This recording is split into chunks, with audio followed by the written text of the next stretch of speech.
ಒಂದು ಕಡೆ ಪ್ರಜ್ವಲ್ ರೇವಣ್ಣ ಭಾರತಕ್ಕೆ ಬರ್ತಾನಾ ಇಲ್ವಾ ಅನ್ನೋದು ಪ್ರಶ್ನೆ ಚಿಂತೆಯಾದ್ರೆ ರೇವಣ್ಣಗೆ ಹಾಸನದಲ್ಲಿ ಪ್ರಜ್ವಲ್ ರೇವಣ್ಣ ಗೆಲ್ತಾನಾ ಇಲ್ವಾ ಅನ್ನೋ ಚಿಂತೆ.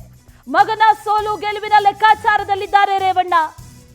ಹೋಬಳಿ ತಾಲೂಕು ಮಟ್ಟದ ಕಾರ್ಯಕರ್ತರ ಜೊತೆ ರೇವಣ್ಣ ಚರ್ಚೆ ಕೂಡ ನಡೆಸಿದ್ದಾರೆ. ಎಷ್ಟು ಲೀಡ್ ಬರಬಹುದು ಅನ್ನೋದ್ರ ಬಗ್ಗೆ ರೇವಣ್ಣ ಚರ್ಚೆ ನಡೆಸ್ತಾ ಇದ್ದಾರೆ. ಅಶ್ಲೀಲ ವಿಡಿಯೋ ಕೇಸ್ ಸಂಬಂಧ ಈಗಾಗಲೇ ಪುತ್ರ ಪ್ರಜ್ವಲ್ ದೇಶವನ್ನ ತೊರೆದಿದ್ದಾರೆ. ತಿಂಗಳು ಕಳೀತಾ ಬಂತು, ಆದ್ರೆ ಪ್ರಕರಣ ಯಾವ ಹಂತ ತಲುಪಿದ್ರೂ ಪರವಾಗಿಲ್ಲ, ಗೆಲುವು ಮುಖ್ಯ ಅನ್ನುವಂತ ರೀತಿಯಲ್ಲಿ ರೇವಣ್ಣ ಸೋಲು ಗೆಲುವಿನ ಲೆಕ್ಕಾಚಾರದಲ್ಲಿದ್ದಾರೆ. ಮಗನಿಗೆ ಎಷ್ಟು ಲೀಡ್ ಬರಬಹುದು ಅನ್ನುವಂತ ಲೆಕ್ಕಾಚಾರದಲ್ಲಿ ಎಚ್.ಡಿ. ರೇವಣ್ಣ ಇದ್ದಾರೆ. ಮಗನ ಗೆಲುವು ಮುಖ್ಯ ಅನ್ನುವಂತ ಲೆಕ್ಕಾಚಾರದಲ್ಲಿ ಎಚ್.ಡಿ. ರೇವಣ್ಣ ಇದ್ದಾರೆ.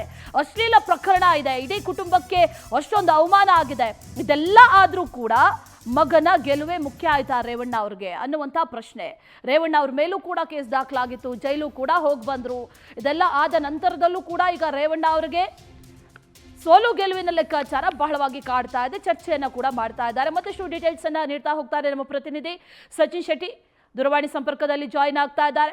ಸಚಿನ್, ಇಷ್ಟೊಂದು ಅವಮಾನ ಆಯ್ತು, ಇಡೀ ಕುಟುಂಬದ ಹೆಸರು ಒಂದ್ ರೀತಿಯಲ್ಲಿ ಮಣ್ಣಪಾಲಾಯ್ತು, ಎಲ್ಲವೂ ಕೂಡ ಆದ್ರೂ ಕೂಡ ಇನ್ನೂ ಕೂಡ ಸೋಲು ಗೆಲುವಿನ ಲೆಕ್ಕಾಚಾರದಲ್ಲಿ ರೇವಣ್ಣ ಇದ್ದಾರೆ ಅಂತಂದ್ರೆ ಏನ್ ಹೇಳ್ಬೇಕು? ಇಡೀ ಹಾಸನಕ್ಕೆ ಹಾಸನವೇ ಅವರ ವಿರುದ್ಧವಾಗಿ ನಿಂತ್ಕೊಂಡಿದ್ರು ಕೂಡ ಈಗ ಸೋಲು ಗೆಲುವಿನ ಲೆಕ್ಕಾಚಾರದಲ್ಲಿದ್ದಾರೆ. ಯಾವ ರೀತಿ ಲೆಕ್ಕಾಚಾರ ಇದು?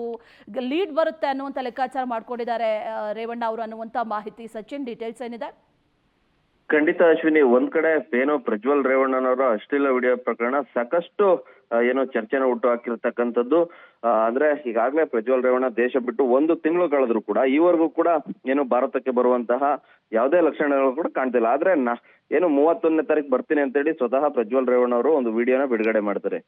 ಆದ್ರೆ ಈ ಒಂದು ಪ್ರಕರಣ ಒಂದ್ ಕಡೆ ಆದ್ರೆ ಮತ್ತೊಂದ್ ಕಡೆ ಏನೋ ಪ್ರಜ್ವಲ್ ರೇವಣ್ಣ ಗೆಲ್ತಾರೋ ಇಲ್ವಾ ಅನ್ನೋ ಒಂದು ಲೆಕ್ಕಾಚಾರದಲ್ಲಿ ಈಗ ರೇವಣ್ಣ ಅವರು ಇರ್ತಕ್ಕಂಥದ್ದು.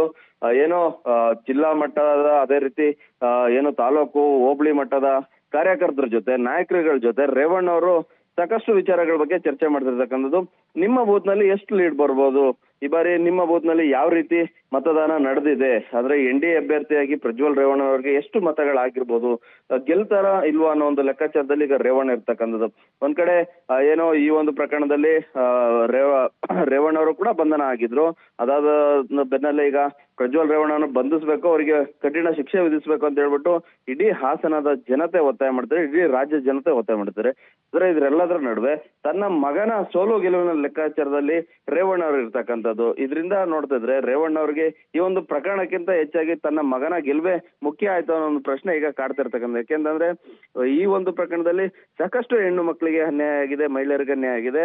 ಆದ್ರೆ ಇದು ಮತ್ತೊಮ್ಮೆ ಅವರು ಸಂಸದರಾಗಿ ಆಯ್ಕೆ ಆದ್ರೆ ಮುಂದಿನ ನಡೆ ಏನು ಅನ್ನೋದು ಕೂಡ ಪ್ರಶ್ನೆ ಆಗುತ್ತೆ. ಯಾಕೆಂತಂದ್ರೆ ಈಗಾಗ್ಲೇ 1 ಬಾರಿ ಸಂಸದರಾಗಿ ಇಷ್ಟರ ಮಟ್ಟಿಗೆ ಏನೋ ಒಂದು ಕುಟುಂಬದ ಮರ್ಯಾದೆ ತೆಗೆದ್ರೆ, ಇಡೀ ಹಾಸನ ಜಿಲ್ಲೆ ಮರ್ಯಾದೆಯನ್ನ ಕಳೆದರೆ, ಆದ್ರೆ ಮತ್ತೊಮ್ಮೆ ಆತ ಗೆದ್ರೆ ಏನು ಅನ್ನೋ ಒಂದು ಪ್ರಶ್ನೆ ಇಡೀ ಹಾಸನದ ಜನತೆನ.